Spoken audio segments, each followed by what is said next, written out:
Howdy folks, and hey there Paul Hampton.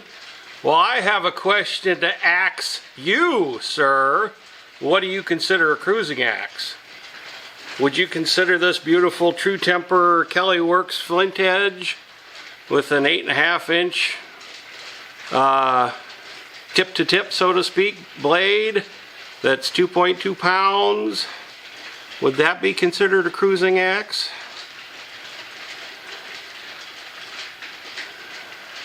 Somebody painted this. It's also got a kind of a neat, I don't know if that's when Dad died, when Dad's birthday was, or just what, but overall kind of a neat piece.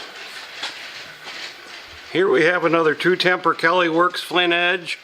This one is 2.5 pounds and is 8 inches blade to blade, wide spot to wide spot, so to speak.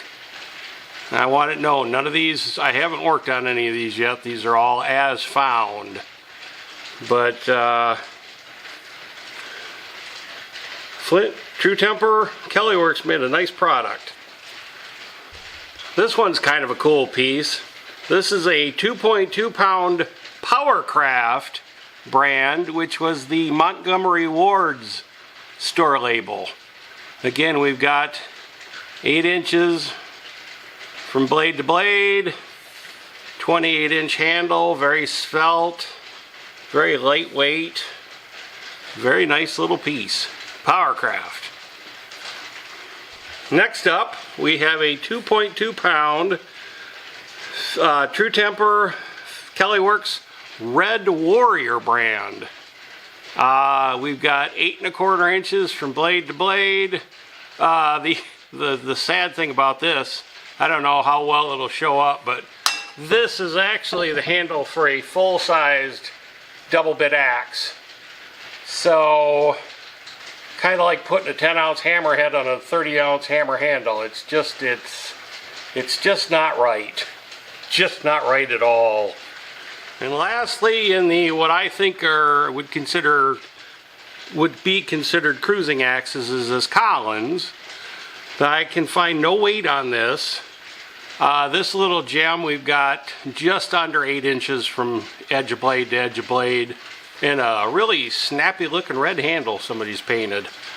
So it's actually not hung badly, but it could be better. I've seen horror stories, trust me.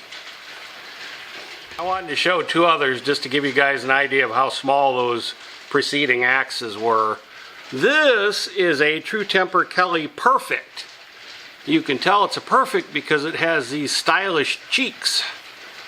If I could figure out where to put my thumb to show them to you. Anyway, the scalloped areas, whatever you want to call them. This one weighs in at 3.2 pounds, and we're rocking 10 inches from edge to edge.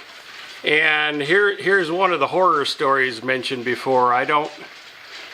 Anyway, I've seen a lot worse than this. This isn't actually all that bad, but I think it needs a new handle.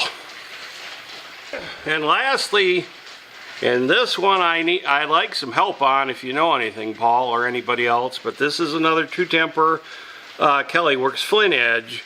This, however, is 13 inches from edge to edge. And I kind of think it's one of the Pacific Northwest patterns, or I'm not sure exactly the name, but the shape is very unusual. And in fact, to my eye, it looks like this thing is hung upside down, except that so far, everything that I've got from True Temper Kelly Works, the way this is printed is in the proper direction, so to speak.